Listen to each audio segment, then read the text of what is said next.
안녕하세요. 오빤바람 목독방입니다. 구독과 좋아요, 알림 설정, 회원가입 부탁드리겠습니다. 지금 당장 서울 매매시장 현황을 보면 매도자가 물건을 일단 기존 가격으로만 고집하고 상승분을 녹인 가격 그대로를 처음에는 내놓습니다.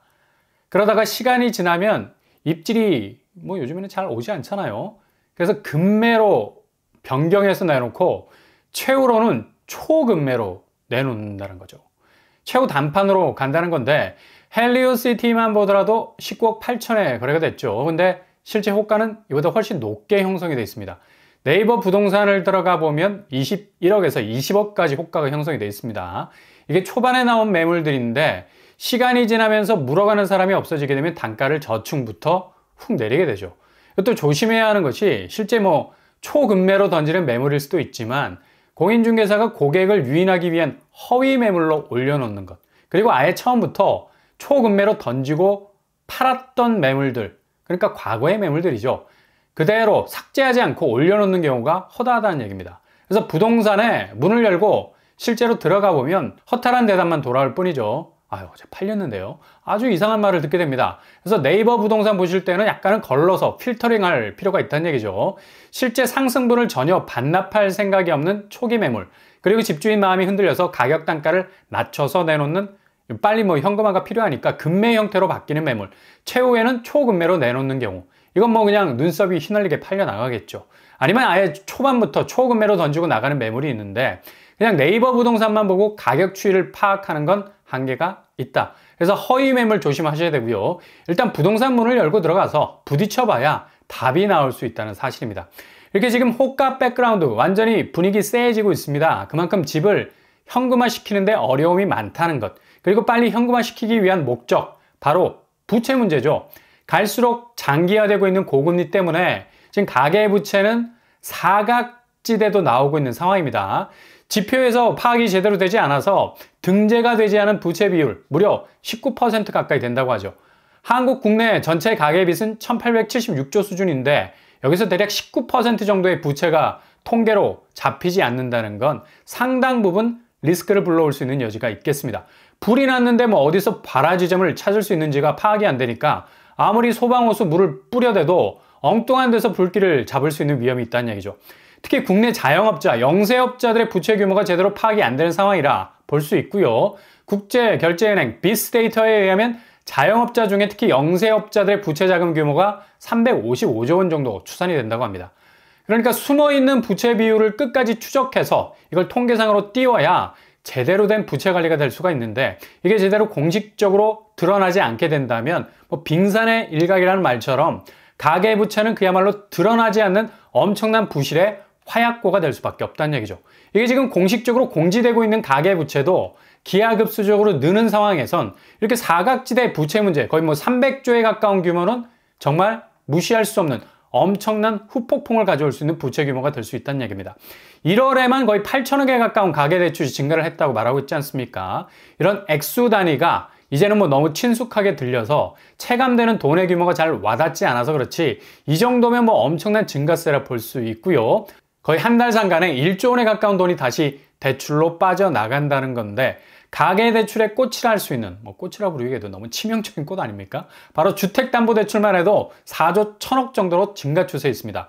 다소 감소된 수치라고 하지만 이 정도가 감소 추세라면 이게 증가세로 돌아서게 된다면 정말 아찔한 상황이 올 수밖에 없는 건데 이렇게 대출 추세가 잘 꺾이지 않고 계속해서 공식 지표들을 야금야금 먹고 들어가는 이유 뭘까요? 이게 여전히 시중은행 자체 주담대가 늘고 있다는 데 문제가 있습니다. 상대적으로 정책 모기지는 오히려 줄어드는 추세에 있죠. 은행 자체 주담대는 1조 원 증가, 정책 모기지는 1조 2천억이 감소 추세에 있다는 것. 이 지표가 명확하게 보여주는 건 끝까지 은행은 대출 비즈니스 통해서 영업이익 확대, 포기할 수 없는 것이죠. 어차피 영리단체이기 때문에 기업의 생존은 그냥 수익률을 팡팡 터트리는 것 외에는 존재의 이유가 없는 겁니다. 근데 지금 정책 모기지를 줄여나가는 정부 입장에선 가계부채 관리에 각별한 신경을 쓰면서 브레이크를 밟아가는데 그동안 부동산 시장이 너무 혼절 상태에 있다 보니까 대출 통해서 시장 분위기를 전환하려 했던 이모저모의 정책들을 통해서 시중은행이 더욱 공격적으로 대출 시장에 뛰어든 거고 이 상황에서 이렇게 쓰나미급 가계부채를 막아보려는 정책들이 드라이브를 걸고 나오는 마당에 은행 대출과 정책 모기지가 서로 혼선을 빚으면서 엇갈린 횡보를 보이고 있기 때문입니다. 어차피 은행도 결국 정책 대출 분위기로 갈 수밖에 없기 때문에 대출 분위기 더욱 쪼이는 모습 가속화할 겁니다. 이런 시점에 이르기까지 은행은 정말 엔진 완전히 RPM 끝까지 열어놓고 달리려 할 겁니다. 그러니 이렇게 지표에서 주담대 증가 추세가 서로 엇갈리는 모습을 보이면서 여전히 주담대 증가율을 끌어올리는 주범이 은행 자체의 주담대가 된다는 얘기죠. 아마 절대로 은행은 포기할 수 없을 겁니다. 대출을 쪼이면 쪼이는 대로 지금 스트레스 DSR 시작이 되니까 함께 오픈이 된 대환대출, 이건 공전의 히트를 기록하고 있죠. 오픈된 대환대출은 주담대와 전세대출까지 옵션으로 두 가지 중에 하나를 선택할 수도 있습니다. 그래서 일단 주담대부터 스타트가 되면서 이달 2월 1일까지 2조 원이 넘는 대환대출 이루어졌고요. 게다가 전세대환까지 지난달 31일부터 시작이 됐는데 여기도 이틀간 1,600억 이상이 찍히는 기염을 토해내고 있습니다. 정책적으로 쪼이는 스트레스 DSR이 달리는 다른 한편으론 대환대출이 날개를 달고 날아가고 있기 때문에 은행들은 이런 틈새를 적극적으로 공략할 수밖에 없는 거고, 그래서 대환대출 초기에는 저금리의 대환율을 찍어야 고객을 폭풍같이 몰고 올 수 있으니 은행 자체 주담대가 기승을 부릴 수밖에 없는 거죠. 그러니 당연히 결과적으로 대출 지표가 은행권 자체의 주담대는 증가하고 있고 정책 모기지는 줄어들 수밖에 없는 겁니다. 이런 가계부채의 증가세가 갈수록 위험을 키울 수밖에 없는 건 바로 연체율이죠. 은행 입장에서 대출이 수익이 아니라 부실이 되어버리는 그냥 금값이 똥값이 되는 대부실로 가는 브릿지를 할 수 있는데요. 아무리 대출이라는 사업성 가지고 공격적 영업을 통해서 대출 수요 채워넣는다 해도 이게 죄다 돈을 빌려간 사람들이 그 돈을 갚을 수 없는 연체라는 꼬리표를 달게 된다면 은행은 걷잡을 수 없는 부실의 늪에 빠질 수밖에 없는 겁니다.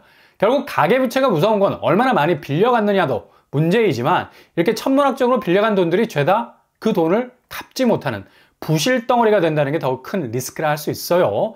국내은행 완화대출 연체율은 계속 증가 추세에 있습니다. 그리고 신규 연체 발생액 역시도 증가 추세 3천억 가까이 증가하고 있고요. 특히 이런 부실들이 발생하면 은행이 자체적인 자구책을 마련하기 위해서 담보로 잡아놓은 물건들을 현금화시키는데 연체 채권이라 불리는 것들 불을 싸지르게 되는 거죠. 죄다 태워서 현금 확보의 혈안이 될 수밖에 없는 겁니다. 근데 이렇게 부실을 메우기 위한 연체 채권 적립 금액도 7천억 가까이 늘고 있는 추세입니다.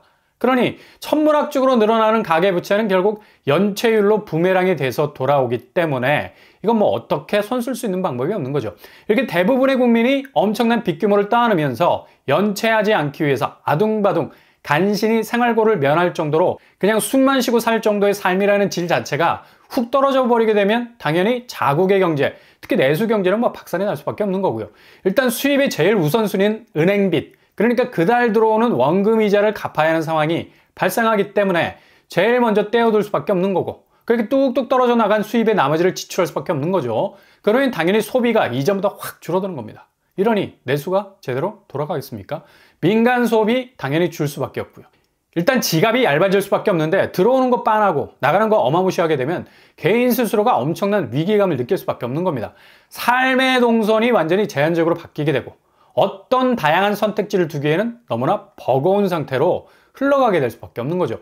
당연히 소비가 위축이 되면 투자 역시도 진입을 망설이게 되는 거고 전체 경제 자체의 톱니바퀴가 서서히 멈춰서는 모습을 보일 수밖에 없게 됩니다. 이게 빚이 주는 가장 악영향의 경제 지표를 깎아먹는, 그것도 아주 치명적으로 해악을 주는 독소적인 요소라 볼 수 있죠.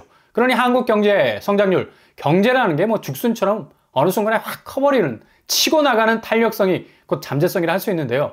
지금 상황보다 더 나아질 수 있다는 전망, 이게 바로 성장률 아니겠습니까? 생장점 다치지 않고 계속해서 커나갈 수 있는 지표인데 당장 OECD에서는 한국 경제 성장률을 2.3에서 2.2로 내려버리는 조치 취했습니다. 그만큼 앞으로 한국 경제 전망이 그리 밝지 않다는 걸로 내다보고 있는데 이게 가장 큰 피해를 주는 요소가 바로 가계부채. 좀처럼 경제 성장률이 커나갈 수 있는 여지를 다 막아버립니다. 운동장에서 같은 100m 뛰는데 벌써 발목에 모래주머니 한두 덩이 더 채워서 뛰는 것과 같은 처지거든요. 성장률이 그래서 무서운 겁니다. 지금의 좋지 않은 세계 경제 상황을 극복하고 뛰쳐나갈 수 있는 체력이 많이 고갈돼 있다는 거고요. 이렇게 되면 당연히 빚 때문에 가뜩이나 소비의 동력원이 손실이 되고 있는데 성장률마저도 지지부진하게 되면 더 그 무게감은 톤수에 버금가는 압도적인 부담으로 작용하게 될 것으로 보입니다. 그러니 지금 이런 모습을 고스란히 보여주는 부동산 지표가 바로 거래량, 단기적인 부동산 사이클 상에서 보여지는 단순 지표 아니라는 얘기죠. 그래서 지금 집주인들이 시간이 지나면 거래량의 숨통이 트이겠거니 생각들을 하는데 이거 굉장한 오해일 수 있습니다. 어찌 보면 지금 가격대를 고집하다 보면 절대로 빠져나올 수 없는 늪 속에서 허우적될 가능성 높다는 얘기입니다. 단순 부동산 사이클상의 변화라면 시간이 해결을 해줄 겁니다. 다시 거래량이 회복될 수 있는 여지가 있거든요. 그러나 지금 매매 거래량을 보면 지난해와 비교해서 8.8% 정도 줄었고요. 이게 지금 계속해서 감소 수치라는 거, 3년 연속 감소한 수치로 가고 있다는 얘기죠. 또 기존 기록들을 갈아치우는 절반 가까이 급감한 수치, 국토교통부에서 실거래가를 공개한 2006년 이후로 가장 낮은 거래량의 모습을 보이고 있다는 점. 이걸 길게 그래프를 뽑아서 봐야지 단순 사이클상의 거래량 저조로 봤다간 아마 그동안 올랐던 집값 상승분은 고사하고 초기에 본인이 물고 들어왔던 가격대도 보존받지 못하는 엄청난 손실을 볼 수 있는 분기점이 될 수 있다는 얘기입니다. 그러니 초반에 말씀드린 네이버 부동산에 올라온 매물 잘 지켜보시되 걸러야 할 건 확실하게 거르고 너무 믿지 마셔야 한다는 겁니다. 현장에 답이 있습니다.